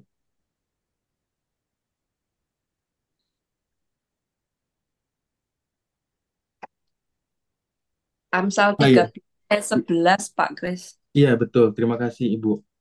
Amsal 13 ya 13 ayat 11 nih. Harta yang cepat diperoleh akan berkurang, tetapi siapa yang mengumpulkan sedikit demi sedikit menjadi kaya. Tuhan nggak menolak kok menjadi kaya. Kehidupan diberkati Tuhan tuh menjadi kaya menjadi bagian daripada hidup diberkati Tuhan juga. Hidup berkecukupan juga diberkati Tuhan. Gitu ya. Tapi yang saya percaya tidak ada orang yang benar yang berkenan sama Tuhan hidupnya kekurangan. Gitu ya. Ya mungkin tidak jadi kaya-kaya banget, tapi berkecukupan. Ya mau apa aja cukup, mau apa cukup, tidak kekurangan. Nah, saya tuh percaya kehidupan orang benar yang berkenan sama Tuhan tuh hidupnya berkecukupan. Gitu ya. Ada kelimpahan Allah yang besar dalam kehidupannya. Jadi kalau minus terus gitu ya, minus terus kehidupannya ya ada kesalahan pasti, bukan sama Tuhannya, tapi sama orangnya, gitu ya. Nah, jadi itu yang Tuhan ingatkan tadi sama saya tentang sama Ibu, keinginan cepat kaya itu tidak ada dalam plannya Allah, tidak ada dalam guidance booknya kita untuk kita boleh greedy, ingin cepat kaya. Ada sebuah nafsu-nafsu kedagingan di situ. Justru sebenarnya kalau kita ingin cepat kaya. Nah, itu enggak boleh. Jadi, Ibu harus bertobat dalam hal itu. Eh, jangan sampai kehidupan Ibu nanti diberkati Tuhan, tapi bocor terus. Bocor terus. Ya, ada Ada berkat Tuhan yang besar mengalir, tapi bocor, bocor. Itu kan bocor tuh kan? Gitu, bocor. Nah, jangan sampai bocor-bocor gitu. Ya, Bapak Ibu, kalau ada yang di sini bocor-bocor keuangannya, udah kumpulin banyak, terus tiba-tiba bocor, nggak tahu kemana, atau bocornya karena dirampasi, bocornya karena ditipu, bocornya karena apa, ya, tiba-tiba sudah mau capai sesuatu, kayaknya udah mau berhasil, mau gapai, tiba-tiba bocor gitu. Jadi, Bapak Ibu, hati-hati dalam hal itu ya. Hidupnya harus dipersembahkan sungguh-sungguh dalam tangan Tuhan. Terima kasih Bu Susi udah berani mensaringkan hal ini. Ya, kita semua jadi banyak belajar juga. Kita doa ya buat Ibu Susiani ya, terkait dengan hal itu ya. Saat ini di dalam nama Yesus Roh Kudus yang datang melawat Ibu Susi. Jaga hatinya sehingga sungguh-sungguh hatinya hanya tertuju kepada Allah. Segala spirit yang bekerja yang membuat ia dirampasi keuangannya. Kami patahkan, hancurkan dalam nama Yesus. Spirit keserakahan, spirit ingin cepat kaya, kami patahkan, hancurkan itu di dalam nama Tuhan Yesus. Spirit kesombongan, kami patahkan, hancurkan dalam nama Yesus. Semua pekerjaan setan yang membuahi kelemahannya, kami patahkan, kami hancurkan dalam nama Yesus. Saat ini Roh Kudus, semua roh penipuan itu sudah dihancurkan, sudah dikalahkan, hancur saat ini dalam kehidupan Ibu Susi. Roh Kudus yang melawat hidup Ibu Susi sehingga ada perlindungan yang luar biasa menjaga Ibu Susi terhindar dari segala penipuan, terhindar dari segala perampasan, terhindar dari segala perbuatan setan yang merugikan, yang membuat bocor keuangannya. Saat ini di dalam nama Tuhan Yesus kami berkati semua uang-uang, semua berkat-berkat Allah yang sudah bocor, yang diambil oleh pekerjaan setan, penipuan, dan perampasan lainnya. Kami saat ini berdoa dikembalikan ratusan kali lipat dalam kehidupan Ibu Susiani. Saat ini di dalam nama Yesus dikembalikan ratusan kali lipat dalam kehidupan Ibu Susi. Saat ini di dalam nama Tuhan Yesus, saat ini berkat Allah mengalir, berkat Allah mengalir, berkat Allah mengalir. Saat ini di dalam nama Tuhan Yesus Kristus, roh-roh penipuan yang ada pada jari telunjuk kanannya, saat ini kami patahkan, kami hancurkan. Dalam nama Yesus saat ini hancur. Semua roh yang ada di telunjuk kanannya saat ini, di ujungnya saat ini patah hancur. Dalam nama Yesus tidak berkuasa saat ini. Semua roh kutuk nenek moyang, kutuk penipuan itu yang ada di telunjuk kanannya saat ini patah hancur. Dalam nama Yesus saat ini. Semua roh itu saat ini patah hancur di dalam nama Yesus. Saat ini biar kemurahan Allah, berkat Allah mengalir atas Ibu Susi. Ratusan kali lipat terjadi tergenapi untuk kerajaan Allah. Dalam nama Yesus. Haleluya. Amin. Puji nama Tuhan. Pak Kris. Puji nama Tuhan. Ibu ada kutuknya ternyata Ibu ya. Itu kutuk keserakahan itu, kutuk penipuan itu ada kutuknya Ibu. Nah, itu tadi ditunjuk Ibu. Nah, itu kalau kalau Ibu nanti cek-cek itu ke atas-atas pasti ada yang sering kena tipu itu. Eh, Keluarga Ibu gitu. Kalau saya itu bapak saya tuh sering kena tipu. Ketipunya dengan begitu-begitu dari dulu, gitu ya dari dulu. Ya puji Tuhan sudah dilepaskan sama Tuhan. Ya saya enggak kena, ya. Saya juga sudah berdoa minta pelepasan pribadi sama Tuhan ya, dilepaskan sama Tuhan. Cuman papa saya itu sering sekali kena tipu seperti itu. Oh banyak sekali sudah keluar, gitu. Perampasan, penipuan begitu ya. Saya juga bersafaat dan mendoakan dan melepaskan papa saya, begitu. Ya, puji Tuhan, Ibu. Di tunjuknya ada rasa apa? Ada kerasa atau enggak kerasa? Iya, Ada kerasa. kayak semutan. Semutan. Ya, puji Tuhan. Ya, Tuhan sudah lawat, Ibu. Ya udah, Ibu jaga hati, Bu ya. Jaga hati sungguh-sungguh kalau ada apa-apa itu langsung jangan jangan ini. Ketidaktenangan Ibu itu membuat Ibu jadi mudah tertipu. Ketidaktenangan Ibu. Nah, jadi Ibu harus belajar tenang. Ini baru terjadi 2 minggu yang lalu. 2 minggu yang lalu baru terjadi. Ada satu telepon masuk ke BPJS, ya telepon. BPJS Bapak nunggak gitu katanya, akan kami blokir. Loh, kenapa? Gitu kan, saya angkat perempuan gitu kan. Kenapa diblokir? Karena Bapak terdeteksi mengambil obat-obat terlarang, obat-obat terlarang dengan durasi yang pokoknya sangat banyak dan dekat gitulah. Ada 3 kali pengambilan dalam minggu itu. Lu di mana ngambilnya? Di Bandung. Tuh. Kan BPJS saya dipegang sama mama, gitu. Mama saya. Eh, jadi saya bilang sama istri kemarin tuh, kayak, apa jangan-jangan mama yang ambil ya? Gitu. Cuma mama untuk apa yang ngambil obat-obat ini? Saya minta list obatnya. List obatnya apa aja? Ini gitu kan. Terus kemudian eh, ini Bapak akan diblokir BPJS-nya seperti itu. Kemudian saya tanya, ini memang BPJS beneran? Iya, kami ada di kantor ini. Anda dengan siapa? Saya tanya. Oh, dia sebut kemudian namanya ini segala macam. Proses terjadi komunikasi itu panjang sekali. Tapi kemudian Roh Kudus itu taruh keraguan dalam hati saya untuk meragukan itu orang, ya, untuk meragukan itu orang. Kok komunikasi udah panjang sekali, gitu. Kemudian dia udah kasih alamat, udah kasih namanya, udah kasih ini. Silakan Bapak cek aja di email begini dia cek. Oh, saya pikir udah aman gitu kan. Saya pikir ini nggak mungkin penipuan. Tapi ketika obrolan itu berlangsung lebih lanjut gitu, belum ada tendensi meminta uang, belum ada tendensi seperti itu. Deh, kemudian eh, Roh Kudus tuh kasih keraguan dalam hati saya. Kemudian saya tanya lagi, dari mana saya bisa percaya kalau kamu ini dari BPJS? Coba buktikan sama saya. Ya Bapak cek aja, ini alamat kami begini. Pokoknya dia masih jelaskan hal yang sama. Tapi Roh Kudus masih kasih saya pengertian apa keraguan terhadap orang itu. Kemudian saya suruh istri, kamu coba cek dulu TikTok penipuan BPJS terbaru. Kemudian dia cek, kemudian ternyata benar ada penipuan BPJS seperti itu.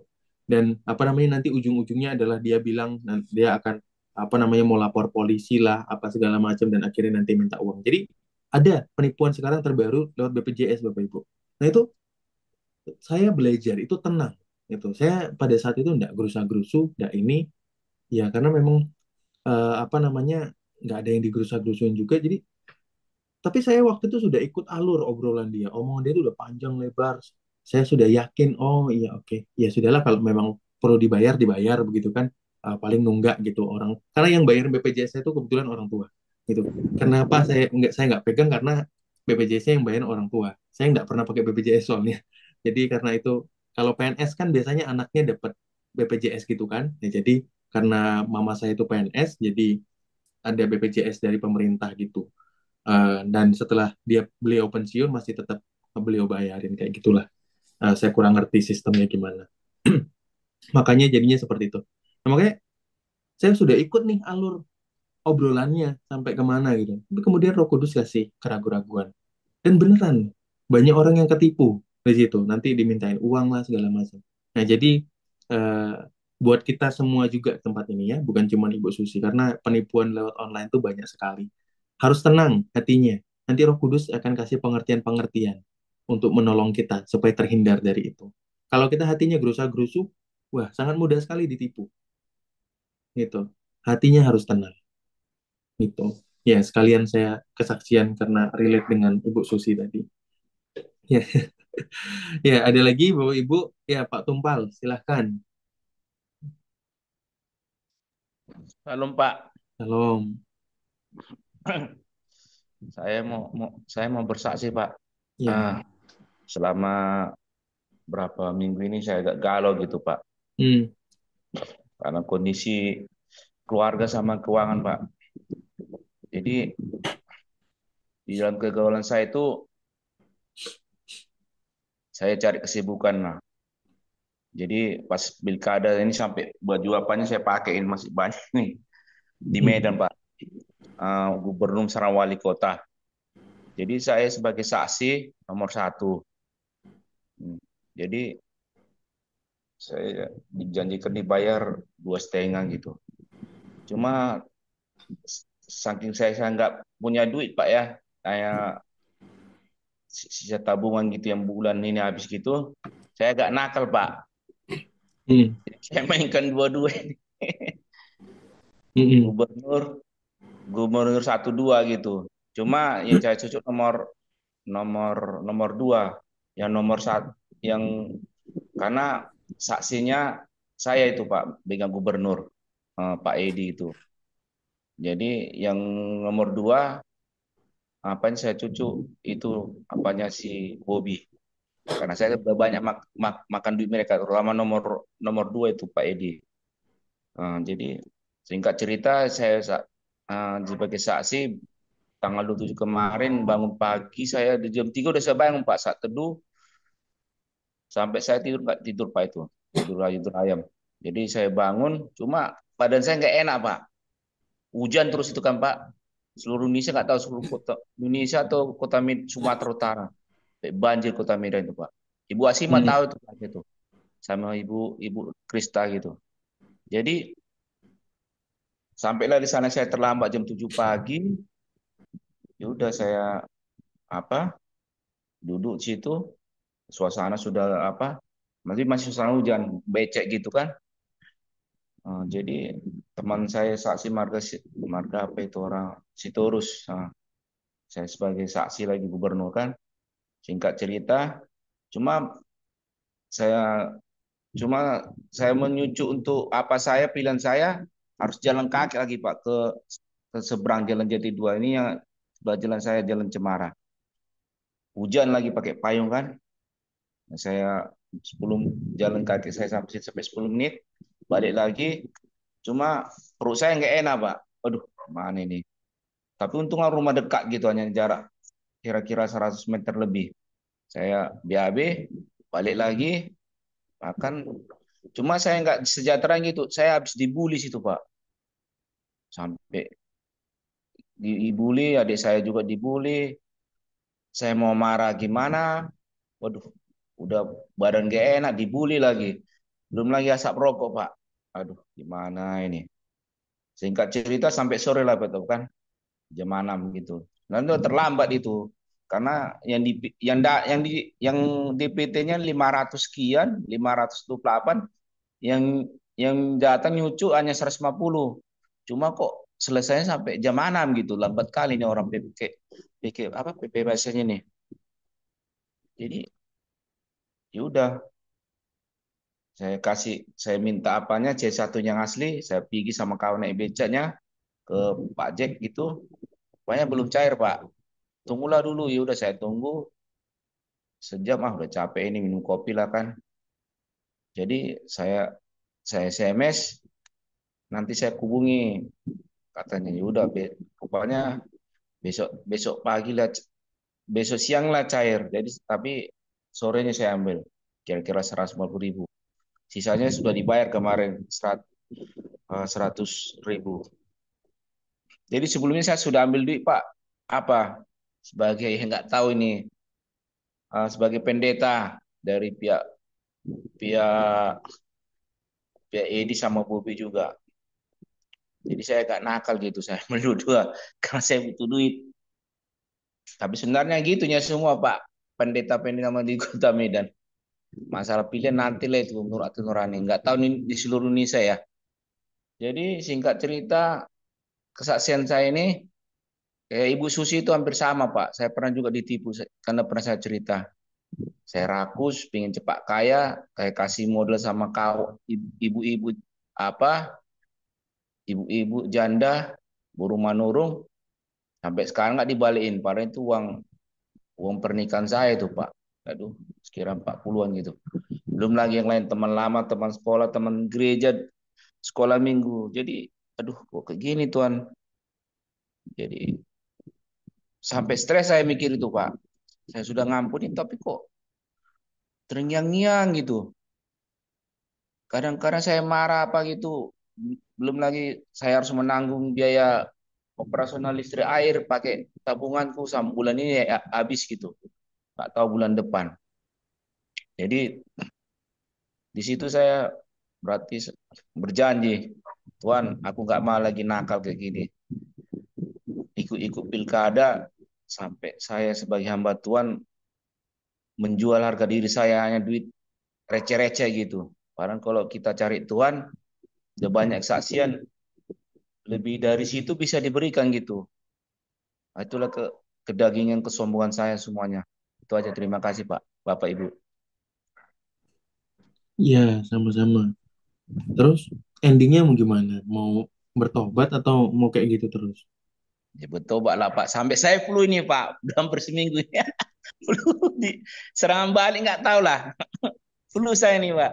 Ya tapi memang lagi musim juga kalau karena Hmm, ini kan pergantian cuaca kan, ya, gitu. Ya tapi Bapak tuh harus bertobat sungguh-sungguh loh Pak. iya. Ya, bertobat sungguh-sungguh Pak sama Tuhan.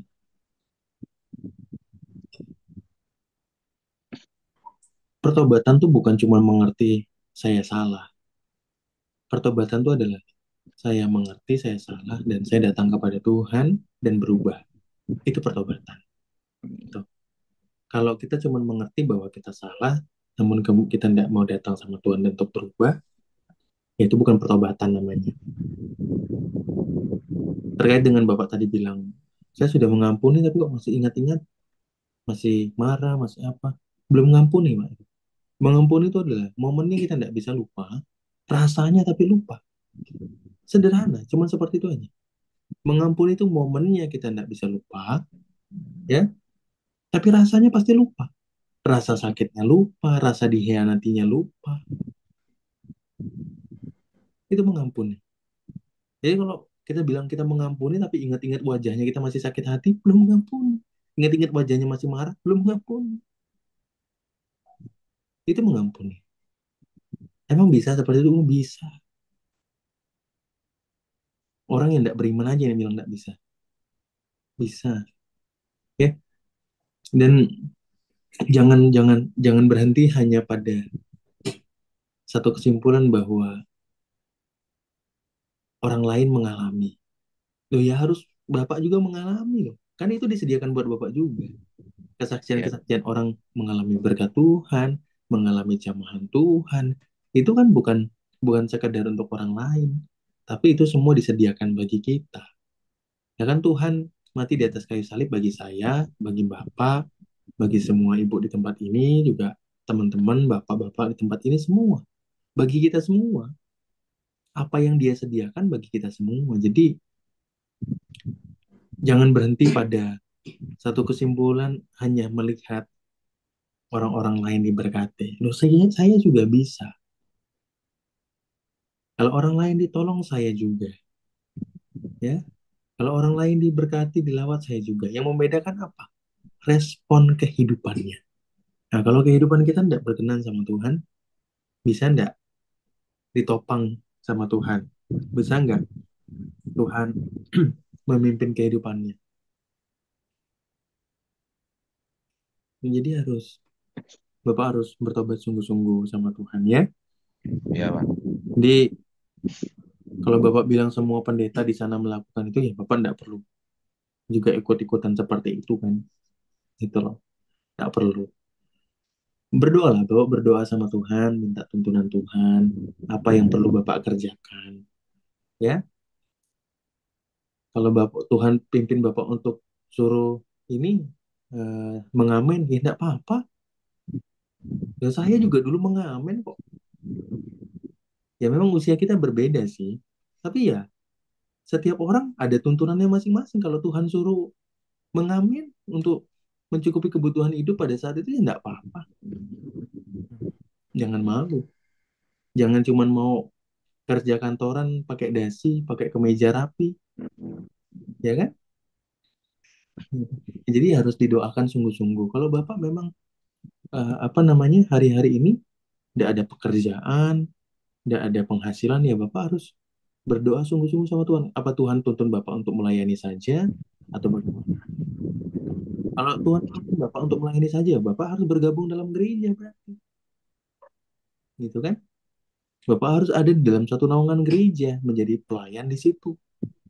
Itu loh, kalau Tuhan eh, nggak tuntun demikian, bahwa mau sambil bermisi, sambil bekerja, ya maka carilah sebuah pekerjaan. Apapun itu, apapun itu.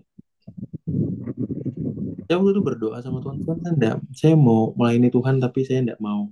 Kalau Tuhan, kalau Tuhan masih suruh saya melayani sambil bekerja, saya mau sebuah pekerjaan yang saya bisa kapanpun melayani Tuhan. Tuhan kasih bisnis waktu itu. Doa itu punya kuasa. Asal lahir dari kehidupan yang mengasihi Tuhan. Nah, kalau kehidupannya tidak mengasihi Tuhan, kehidupannya tidak penuh pertobatan, kehidupannya tidak penuh persembahan hidup sama Tuhan, doanya tidak penuh kuasa. Karena lahir cuma untuk memuaskan keinginan sendiri. Ya, saya berdoa ya buat Pak Tumpal ya. Kita sama-sama berdoa ya buat Pak Tumpal ya. Roh Kudus, saat ini kami berdoa buat Pak Tumpal. Belas kasihan Allah turun atas hamba-Mu ini ya Tuhan. Engkau menolong dia melepaskan dari semua kepahitannya, melepaskan dia dari semua kemarahannya dengan pemimpin-pemimpin, dengan pendeta-pendeta sebelum-sebelumnya di mana dia berada. Roh Kudus, saat ini semua kepahitan, semua kemarahannya dihancurkan dalam nama Yesus. Roh Kudus, semua kepahitannya, kemarahannya juga kepada orang-orang yang mencurangi dia, menipu dia. Saat ini Roh Kudus juga yang melepaskan hati yang mau mengampuni, melepaskan hati yang mau mengasihi orang-orang tersebut. Roh Kudus, saat ini berkati Pak Tumpal dalam kehidupannya, biar Tuhan tuntun apa yang Tuhan mau kerjakan. Apakah dia full time melayani, apakah dia harus bekerja. Roh Kudus yang tuntun kehidupannya. Kalau hari-hari ini dia berkata bahwa finansialnya, kecukupannya hanya cukup sampai bulan ini, maka Engkau Allah yang berkati kehidupannya. Beri tuntunan, sehingga dia mengerti apa yang dia harus lakukan dalam kehidupannya. Tolong hamba-Mu ini Tuhan, untuk menggenapi panggilan-Mu dengan baik. Untuk menggenapi panggilan-Mu dengan baik, dengan setia. Kami berkati saat ini. Kami lepaskan kuasa Allah atas hamba-Mu ini. Dalam nama Yesus. Amin. Ya, puji Tuhan.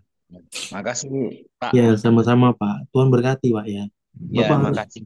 Bapak itu terang. Bapak dipanggil jadi hamba Tuhan kan? Maka harus berlaku sebagai hamba Tuhan. Ya, Ya, hamba Tuhan itu tidak dihormati karena statusnya. Begitupun juga dengan yang lain. Manusia itu bukan sekedar dihormati karena statusnya, tapi karena kehidupannya. Kalau dari kehidupannya ada buah-buah, dari kehidupannya ada sebuah uh, manifestasi kerajaan Allah. Orang lain tuh kerasa, Pak. iya. Gitu. Orang lain tuh kerasa. Gitu ya. Jadi Bapak harus sungguh-sungguh hidup dalam firman Tuhan ya. Karena Iya. status itu sebenarnya tidak ada artinya sih di hadapan Tuhan. Kalau engkau mau jadi yang terbesar dari antara aku, layanilah. Gitu kan firman Tuhan bilang begitu kepada rasul-rasul. Layanilah satu dengan yang lain. Justru itu adalah the first calling, panggilan pertama, utama, dan paling basic yang harus ada dalam kehidupan orang percaya. Yaitu apa? Melayani. Bukan untuk dianggap statusnya, tapi untuk melayani. Itu panggilan pertama, paling basic, paling dasar dalam kehidupan orang percaya itu. Kalau engkau mau jadi yang terbesar, ya, Tuhan bilang apa? Layanilah satu dengan yang lain. Paling dasar tuh, paling dasar. Gitu. Ya, itu aja Pak. Direnungkan ya, apa maksudnya. Ya. Tuhan berkati Pak. Iya, makasih. Ya, Halo, Pak. sama-sama. Shalom. Ya, silakan Bapak Ibu ada yang mau kesaksian atau mau bertanya terkait dengan bisnis, pekerjaan. Selagi saya bisa jawab, saya akan bantu jawab. Kalau enggak, akan ada teman-teman lain yang pasti bisa menjawab. Saling mengisi. Silahkan. Aku Ibu sharing Marlin. aja, Chris. Silakan, Cik. Aku kan juga pengen jualan ya. Jadi aku merasa tuh minggu lalu kayaknya aku disuruh pelayanan ya. Jadi semua aku mau ngajak demo tuh sepertinya tuh pokoknya nggak jadi gitu. Terus aku bilang, Tuhan, aku juga pengen jualan gitu loh. Semalam tuh ada orang lama lah. Dia tanya-tanya gitu. Aku bilang, oh ya udah, aku percayalah. Ya kadang-kadang kita berdoa tuh sebenarnya Tuhan nggak lama jawab sih ya. Cuma memang ada kalanya kita harus ngikut dulu nih Tuhan mau apa. Dan tadi juga kebetulan kan aku ketemu Suli ya. Ci Suli juga ngomong gitu, dulu dia juga gitu. Jadi ada kalanya Tuhan suruh kita pelayanan. Oh, jadi aku bersyukur ada orang yang sharing juga bahwa dia juga begitu. Ya, puji Tuhan, puji Tuhan. Jadi sudah closing yang semalam itu. Dia bilang dia mau, cuman aku lagi dan aku pikir dia nanya-nanya, tapi kelihatannya sih ya aku imanin aja ya, imanin. Aku lagi cari data, aku imanin aja, eh ya gitu sih. Tapi Iya, Tuhan ya intinya. Dan yang sebenarnya aku ragu-ragu gini, ini bener nggak ya aku di salat master itu yang sempat aku jadi ragu ya, karena kan kok pewahyuannya belum ada lagi gitu loh. Tapi ya itu yang aku lihat kayaknya aku disuruh pelayanan dulu ya. iya. Apa namanya? Terkait dengan yang salat master kan Cici udah sebenarnya sebelumnya sudah dapat pewahyuan kan? Ya, Nah, harus berjalan dengan iman. Ada waktu-waktu Tuhan nggak kasih penglihatan, nggak kasih suara, bukan karena dia nggak mau pimpin, tapi dia mau kita beriman kan terhadap suara-suara dia sebelumnya, terhadap pimpinan-pimpinan dia sebelumnya. Saya pernah sharing kalau nggak salah, saya pernah meragukan juga apakah ini bisnis dari Tuhan. Dan ketika saya meragukan itu, justru nggak ada klien yang datang. Yang tadinya setiap bulan satu datang, dua datang, setiap pergi pasti ada yang datang, gitu ya. Tapi ketika momen-momen saya meragukan tuh justru makin drop, makin drop, makin drop. Tapi ya bersyukur, tangan Tuhan menopang kan, ya nggak habis, gitu, nggak nyampe habis, nggak nyampe tergeletak. Dan Tuhan sadarkan saya, gitu, sadarkan saya dan kemudian ketika iman saya dipulihkan, keadaannya dipulihkan, ya, from the spirit to the nature, ya, dari keadaan spirit dulu, keadaan roh dulu, baru keadaan natural, ya, dari keadaan nomena dulu, dari keadaan alamnya Allah dulu, baru fenomena terjadi. Nah, jadi dalam hati kita ada sebuah sikap iman yang harus percaya bahwa ini datang daripada Allah, bukan karena kekuatan kita, tapi sudah ada pewahyuan kan sebelumnya. Itu ada pewahyuan, ada anugerah Allah yang ini. Roh, roh jahat itu bisa memimpin kita dalam sebuah keraguan-raguan. Nah, waktu itu saya cerita begini, dalam momen-momen saya meragukan itu, ada intimidasi yang bilang, bukan bener kan? Aduh, makin berkurang kan kliennya. Dan momen itu terjadi ketika saya bersaksi sama orang. Gitu.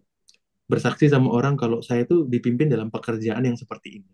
Dipimpin dalam bisnis marketing, tapi tidak pernah memarketingin bisnisnya. Gitu. Tidak pernah cerita sama orang tentang bisnisnya. Tapi Roh Kudus yang kasih orang satu-satu. Datangin satu-satu. Dan saya bersaksi tentang itu. Ketika setiap saya bersaksi, ada intimidasi dari roh jahat. Iblis. Nanti kalau kliennya hilang, mampus lu. Bersaksi datang dari Tuhan, terus kalau hilang gimana kliennya? Ada intimidasi. Begitu. Wah, saya gas langsung. Tetap bersaksi. Berkurang kliennya memang benar. Itu kan benar ya berkurang. Gitu. Wah, makin ragu nih. Gitu. Tapi kemudian ketika iman saya dipulihkan, tidak sampai tergeletak, Tuhan tolong. Ya, Tuhan topang, iman saya dipulihkan, keadaannya. Terjadi pembalikan yang sangat signifikan. Gitu. Jangankan secara jumlah yang sebelumnya dikembalikan, 2 kali lipat lebih besar, gitu ya, dari klien-klien yang sebelumnya. Cuma berapa di lebih banyak lagi, lebih banyak lagi, lebih banyak lagi, dan setiap waktu semakin besar, semakin rembang tengah hari, jadi semakin besar kemuliaannya. Nah, jadi dalam proses iman yang hari-hari ini Tuhan tuntun dalam kehidupan Cici, kuatin hati, terus percaya perkataan Tuhan. Kalau ada pekerjaan setan yang seperti itu, tolak dalam nama Yesus. Gitu. Banyak-banyak mempersembahkan hidup sama Tuhan. Banyak-banyak mempersembahkan hidup sama Tuhan. Itu adalah sebuah ketergantungan kita sama Tuhan. Dan ketika kita lakukan itu sama Tuhan, ya, ada kekuatan-kekuatan yang membuat kita melihat pekerjaan Tuhan yang besar terjadi dalam kehidupan kita. Gitu. Maka ketika dia suruh kita tunggu, tunggulah. Ketika dia suruh diam, maka berdiamlah. Ketika dia suruh kita menanti, nantilah. Tapi ketika dia suruh menuai, maka bergegaslah. Gitu ya. Jadi pasti ada momen-momen itu terjadi. Kita doa ya buat si Mariska ya. Sebentar. Aku tambahin dulu ya. Oh iya, Sampai tadi juga aku gini. Jadi mungkin kayaknya aku punya bos itu kan mikir, kok si Mariska nih kayaknya kebanyakan doa. Karena dia ngomong sama saudaraku, dia bilang, si Mariska sekarang nggak ini ya, katanya banyak doa kali. Terus saudaraku ini kan suka ngobrol, dia bilang, oh enggak, si Mariska juga nyari kok gitu. Sampai aku pikir, oh berarti dia, ya semua orang seakan-akan apa Roh Kudus kayak memisahkan aku atau gimana. Tapi aku bersyukur sih tadi Maksudnya gini, pas kita unek-unek, kita cerita, oh ternyata kita dapat kekuatan ya dengan sharing tadi Chris Oh, kan. Oh pasti, iya iya. pasti, Ya, thank pasti. you banget. Iblis tuh selalu berusaha untuk membuat kita tuh memendam segala sesuatu. Ya, Itu iblis. Gitu. Nah, makanya saya kan selalu ingatin, bersaksi. ya. Itu bukan cuma hanya untuk diri kita sendiri, tapi juga untuk orang lain, gitu. Nah, itu iblis itu selalu berusaha untuk membungkam perkataan-perkataan lidah kita. Padahal ketika kita sharing, ketika kita bicara, ketika kita terbuka, ada banyak pemulihan yang terjadi. Itu janji firman Tuhan kok. Amin. Saling mengaku dosa supaya kamu sembuh. Keterbukaan awal dari pemulihan. Itu kan tagline Kristen yang sebenarnya diambil dari ayat itu. Keterbukaan awal dari pemulihan. Itu. Jadi kalau ada pendeta yang bilang keterbukaan adalah awal dari penghakiman, nggak ngerti firman itu. Ya mohon maaf ya, karena ada, saya lihat di Instagram yang ngomong begitu. Ya, keterbukaan adalah awal penghakiman. Itu orangnya yang nggak ngerti firman, maka dibilang, maka ketika orang terbuka dihakimi. Gitu ya. Kalau tahu firman, kitab Yakobus bilang demikian, keterbukaan awal dari pemulihan. Ya, jadi sharing, nggak apa-apa cerita dengan orang-orang yang dapat dipercaya. Ya, bukan bukan artinya kita nongkrong tempat kopi asal cerita, bukan ya. Itu nggak membawa apa-apa. Tapi kalau kita cerita sama teman-teman seiman yang bisa saling mendoakan, pasti ada kuasa Allah yang dinyatakan. Gitu. Amin. Jadi Bapak Ibu jangan jangan mengatupkan lidah bibir kita dan memendam sendirian. Kalau memendam sendirian tidak ada yang bisa kita ini. Tidak ada hal yang bisa kita selesaikan secara sendirian. Allah itu kan senang bekerja sama. Dia senang berpartner. Demikian setiap kita tuh dipanggil untuk bekerja sama, berkolaborasi, berpartner. Tidak ada satupun dari kita yang dipanggil untuk lone ranger, single fighter, berjalan sendirian. Ya, saya tidak bisa panjang lebar sebutkan hal itu, tapi saya sudah mengalami banyak kekalahan dulu ketika saya lone ranger, ketika saya single fighter, melayani sendirian, apa-apa sendirian. Karena saya terlalu perfeksionis orangnya. Apa-apa harus perfect gitu kan. Apa namanya? Dan kalau orang lain bekerja bersama saya, ada banyak kekurangan yang saya lihat begitu. Jadi saya lebih senang kerja sendiri. Dari dulu seperti itu. Tapi setelah Tuhan pulihkan, ya saya mulai apa namanya bisa berkolaborasi dengan orang lain, berkolaborasi dengan banyak orang. Bahkan ketika pengurapan kemarin tuh Tuhan, nah ini saya cerita ya. Pas pengurapan kemarin tuh saya tuh kan mengira bahwa saya tuh hanya dipanggil untuk generasi.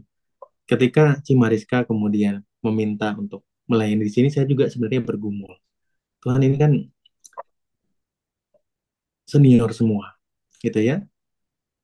Kayaknya Tuhan panggil saya untuk generasi kan. Ya kalau cuma sekedar khotbah sesekali ya hari Minggu ya itu biasa dilakukan. Tapi kalau untuk mentorin tiap tiap Senin ya gimana ya Tuhan, gitu kan? Saya tuh bergumul makanya waktu itu Cimariska minta, saya bilang saya berdoa dulu ya. Nah, Tuhan kasih tuntunan apa? Nah, Tuhan kasih peneguhan tentang hal itu. Dan kemudian ketika pengurapan kemarin juga Tuhan kasih peneguhan lagi. Ada 5 batu Tuhan kasih. Tuh batunya warna ungu, orange, hijau, sorry, ungu, hijau, merah, orange, batu warnanya. Ungu, hijau, merah, orange, batu warnanya. Nah ini bicara tentang 5 generasi. Tuhan mempercayakan 5 generasi. Gitu. Jadi ada 5 generasi yang Tuhan percayakan, yang Tuhan kehendaki untuk saya layani. Dan saya terima aja gitu. Saya kemudian cari generasi, ada berapa generasi yang masih hidup gitu ya, setelah saya dapat uh, tentang penglihatan itu. Kemudian saya cari ada berapa generasi yang masih hidup di dunia ini. Ternyata ya memang 5 generasi yang masih hidup di dunia ini. Dan saya pun tidak pernah ngecek-ngecek gitu ya, boomers lah, alpha lah apa gitu ya. Tidak pernah ngecek-ngecek juga gitu ya. Cuman ya tahu bahasa-bahasa itu, cuman tidak pernah ngecek-ngecek berapa generasi sih yang masih hidup gitu ya. Ternyata ya 5 generasi ini yang masih hidup di dunia ini gitu. Kalau di psikologi kan ada bahasanya ya, boomers lah, milenial, alpha dan lain sebagainya, Gen Z ya. Nah, jadi eh, terkait dengan Cimariska tadi, ya kita sama-sama doakan ya, biar ada kekuatan Allah di dalam pekerjaannya dan juga dalam pelayanannya, sehingga biar kemurahan Allah yang memimpin, pengertian-pengertian daripada Allah yang memimpin. Sama-sama kita tumpang tangan ya buat Cimariska. Saat ini dalam nama Yesus kami berdoa, mematahkan semua pekerjaan setan yang membuat ragu-ragu, mematahkan semua pekerjaan iblis yang membuat Cimariska meragukan bisnis yang Tuhan percayakan. Kami patahkan saat ini dalam nama Yesus semua pekerjaan setan itu sirna dalam nama Yesus saat ini. Semua perkataan-perkataan sia-sia, semua pikiran sia-sia, semua pikiran yang uh, membuat dia meragukan bisnis yang Tuhan percayakan, kami patahkan di dalam nama Yesus. Saat ini kami lepaskan berkat, kami lepaskan kuasa Allah mengalir atas pekerjaannya.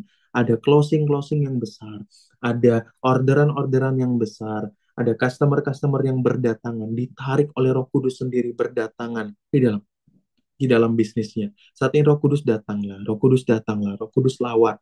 Saat ini biar benih-benih yang telah ia tabur di dalam bulan-bulan sebelumnya, hari-hari sebelumnya di mana ia berdoa, di mana ia menanti-nantikan Tuhan untuk bisnisnya. Ini adalah waktunya Tuhan untuk mengerjakan benih-benih ini menjadi buah-buah yang lebat, matang, dan dapat dinikmati buat kehidupannya. Saat ini di dalam nama Tuhan Yesus kami berkati pekerjaannya, kami berkati timnya, kami berkati setiap orang-orang yang ada di Salat Master yang ada di bawah naungan Cimariska. Saat ini di dalam nama Tuhan Yesus Kristus, dalam nama Tuhan Yesus, biar berkat kemurahan Allah mengalir dengan besar di dalam kehidupan Cimariska. Saat ini juga kami perkatakan berkat atas pelayanannya. Terima kasih buat hatinya yang melayani. Terima kasih buat kerinduannya untuk terus menyenangkan hati Allah. Tuhan, Engkau pandang ini sebagai sesuatu yang berharga buat kerajaan Allah. Terus Tuhan tolong, terus Tuhan lawat, terus Tuhan pimpin.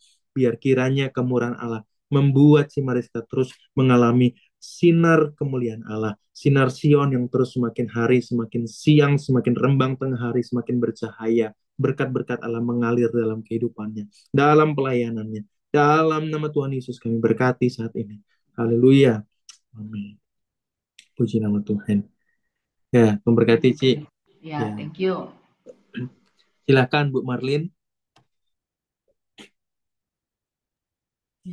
Sore Pak Kris, maaf terlambat. Ya, nggak apa-apa Ibu.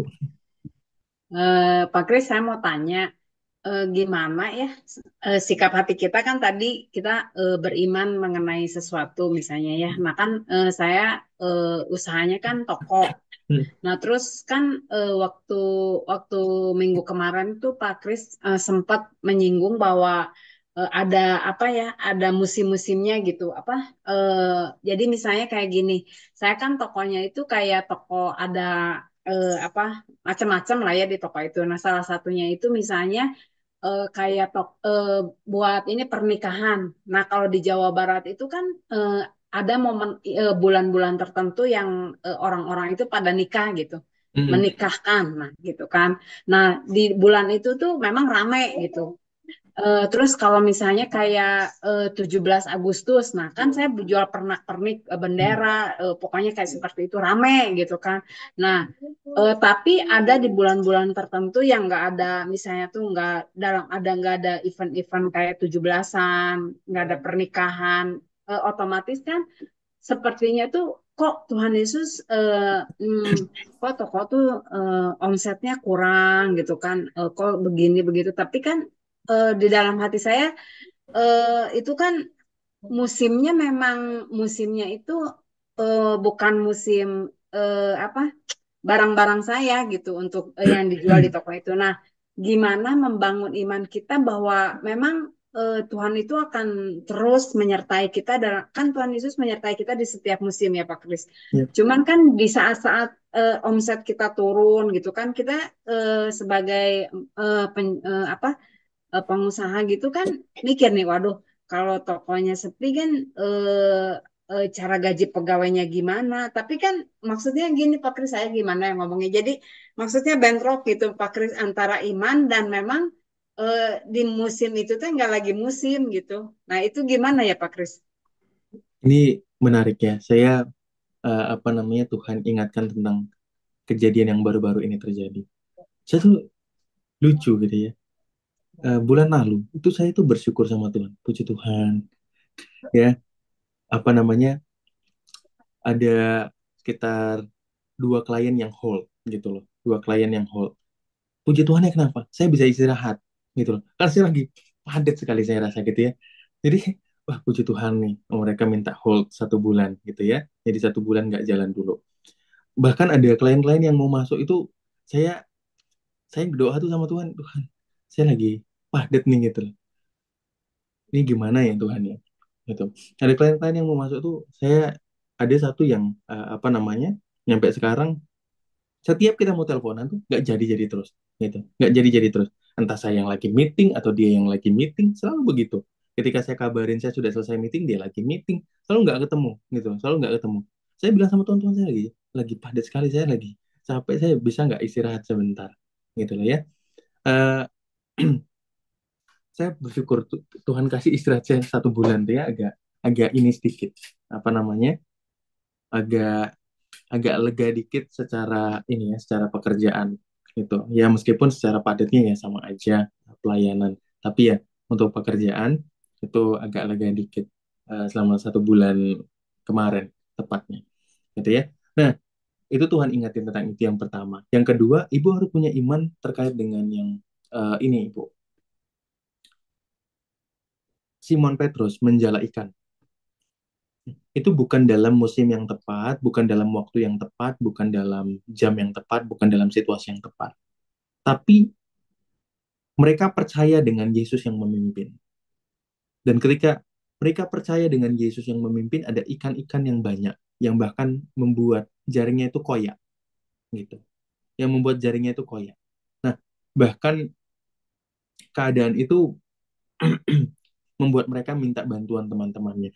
Nah, ibu harus punya iman itu bahwa apapun musimnya, apapun situasinya, apapun waktunya, kalau Tuhan yang pimpin, kalau Tuhan yang sertai, kalau Tuhan yang ada di perahu kita, maka berkat-berkat pasti terjadi. Contoh simpelnya ya, seperti yang saya sampaikan terkait dengan bisnis yang saya sudah lakukan ini. Banyak orang meragukan. Itu banyak orang meragukan, ini nggak akan bertahan lama, apalah segala macam. Gitu ya. Eh, ya buktinya Tuhan menolong saya, memberkati kehidupan saya dengan bisnis yang Tuhan pimpin ini. Ya, saya bisa melakukan ini, itu, dan lain sebagainya di dalam berkat Tuhan melalui itu. Yang berikutnya adalah pelayanan di sosial media. Gak ada orang posting itu jam setengah 12 malam. Ya, gak ada. Menurut strategi sosial media, menurut strategi algoritmanya, itu bukan jam terbaik. Jam terbaik itu justru jam 7 malam, jam 6 malam. Itu adalah 2 jam terbaik untuk posting. 6, jam 7 malam. Jam 6 dan jam 7 malam. Tapi ini Tuhan pimpin di jam berapa? Jam setengah 12 malam. Tuhan pimpin. Dan itu saya dengar, itu saya merasakan sekali Tuhan pimpin. Setengah 12 malam, durasi videonya sekian, buat videonya seperti apa. Saya ikutin. Dan ada banyak orang yang diberkati. Lebih daripada sebelumnya ketika saya mengikuti strategi sosial media. Gitu. Sebelumnya saya melayani di sosial media, menggunakan strategi sosial media yang memang saya mengerti. Karena sudah selama bertahun-tahun punya pengalaman di bagian itu. Untuk membuat akun-akun bertumbuh segala macam. Bertahun-tahun sudah ada di dunia itu. Dan saya lakukan strategi yang sama. Gitu ya. Dengan sikap hati yang benar tentunya ya, bukan dengan sikap hati untuk memperoleh popularitas, bukan. Dengan sikap hati yang benar, tapi strateginya saya gunakan strategi itu. Tapi ketika Tuhan pimpin, sampai dengan strateginya, sampai dengan membuat videonya, sampai dengan durasinya segala macam, setengah 12 malam, tidak ada orang yang posting jam segitu. Ya, tapi kok bisa justru lebih memberkati lebih banyak, memberkati lebih luas pada waktu itu. Karena Tuhan yang pimpin. Nah, ibu harus punya iman itu. Tuhan yang pimpin. Mau kapanpun, dimanapun, pasti ada berkat Tuhan. Pasti ada berkat Tuhan. Nah, ibu harus punya pewahyuan iman itu. Kalau ibu belum punya itu, ibu masih meragukan situasi-situasi itu, ibu boleh berdoa sama Tuhan. Tuhan kasih saya iman. Kasih saya iman seperti Simon dan Petrus. Yang ketika Tuhan pimpin, bahkan di masa yang bukan musimnya, di waktu yang bukan waktunya, di tempat yang bukan tempatnya, saya tetap memperoleh berkat Tuhan. Gitu. Nah itu terus rindukan terjadi. Minta. Iman itu kan bukan usaha kita untuk percaya, tapi karya Allah yang ditanamkan dalam hati kita sehingga kita dapat percaya. Maka kalau hari-hari ini kita penuh dengan keraguan dan tidak dapat percaya, yang perlu dilakukan adalah kita datang kepada Allah, minta imannya. Gitu. Kalau ada orang yang, contoh simpel, kalau ada orang yang susah disembuhkan karena dia ragu-ragu, apa yang kita doakan? Minta kan? Tuhan berikan dia iman kesembuhan. Gitu. Begitupun juga dengan kita yang mendoakan. Dan kita harus punya iman kesembuhan bahwa ketika kita mendoakan orang, pasti orang itu sembuh. Gitu. Jadi minta imannya, minta.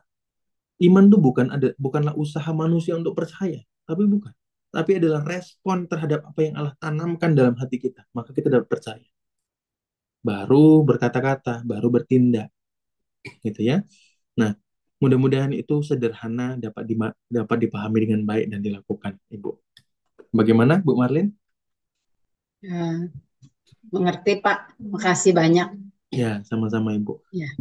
Diminta dulu aja. Ibu minta sama Tuhan ya. Minta sama Tuhan untuk Ibu punya iman seperti Simon dan Petrus. Simon Petrus. Seperti Simon Petrus ya.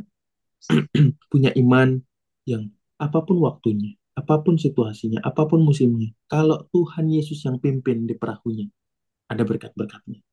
Amin. Gitu. Saya tuh ada dalam tahap kondisi iman yang percaya, orang percaya itu pasti diberkati. Pasti. Amin. Gitu. Karena itu firman Tuhan. Nah, kita harus ada dalam tahap itu, Bapak Ibu. Orang percaya pasti diberkati. Nah, ini banyak orang yang juga nggak suka dengan perkataan ini. Karena, kalau misalnya belum merasakan berkat Tuhan, berarti saya bukan orang percaya loh. Tapi pada faktanya demikian. Ada kehidupan yang mungkin belum kita bangun sama Tuhan. Mohon maaf ya, tapi itu firman Tuhan. Faktanya demikian. Karena apa yang datang daripada Allah pasti berbuah. Kalau ditanam sama Allah pasti berbuah. Nah, kalau tidak ada buah-buahnya, tanamannya bukan datang dari Allah. Gitu. Ya. Jadi, Ibu percaya hidup Ibu diberkati. Dulu saya mendengar pesan ini ya, orang percaya pasti diberkati itu, saya agak sinis ya dengan pernyataan itu karena melihat fenomenanya banyak orang Kristen yang tidak diberkati, kurang mengalami berkat. Itu bukan tidak diberkati, kurang mengalami berkat. Fenomenanya banyak orang Kristen kurang mengalami berkat. Bahkan ketika saya kecil tuh saya bilang sama Tuhan ya, saya tidak mau jadi hamba Tuhan. Hamba Tuhan ini susah, hamba Tuhan ini susah, hamba Tuhan ini susah, sakit-sakitan, gitu. Saya tidak mau jadi hamba Tuhan. Itu pas saya SD. Nggak tahunya pas saya SMA, saya dipanggil jadi pendeta, jadi hamba Tuhan, gitu. Tapi itu pengertian yang juga salah dulu yang saya punya. Bahkan meskipun justru kalau fenomenanya ada banyak orang Kristen yang belum merasakan berkat Tuhan, yang salah bukan Tuhannya. Berarti banyak orang Kristen yang belum benar-benar mengalami Tuhan. Gitu kan? Nah, jadi kalau kita bilang bahwa orang Kristen pasti diberkati, loh saya tidak diberkati Tuhan, ya imanmu tidak diberkati Tuhan. Harusnya kan terima dengan iman, iya amin, saya pasti diberkati. Meskipun keadaannya belum berubah, tapi lambat laun pasti berubah. Karena kita beriman.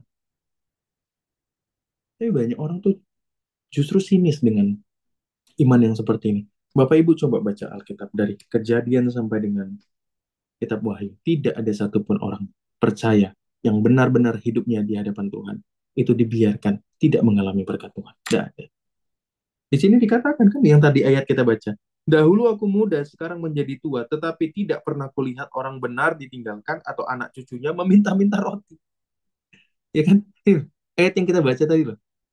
Dahulu aku muda, sekarang aku telah tua. Jadi ada masa panjang yang sudah dia lewati, tidak pernah dia lihat orang benar hidupnya minta-minta. Tidak pernah dia lihat orang benar hidupnya ditinggalkan. Pasti diberkati nggak? Pasti diberkati. Gitu. Ya, Ibu harus punya iman itu. Ya, Bu Marlin ya. Kita berdoa ya buat Bu Marlin ya. Ya, terima kasih. Roh Kudus, saat ini tanamkanlah iman bahwa Engkau Allah memberkati, bahwa Engkau Allah mencukupkan kebutuhan hidupnya. Seperti Simon Petrus yang beriman karena Engkau yang memimpin, karena Engkau yang menyuruh, maka mereka pergi. dan mereka memperoleh berkat-berkat yang besar. Maka saat ini tanamkanlah berkat itu, tanamkanlah iman itu kepada Ibu Marlin, terjadi atas kehidupannya, sehingga dalam masa-masa pekerjaannya, di waktu-waktu ketika dia,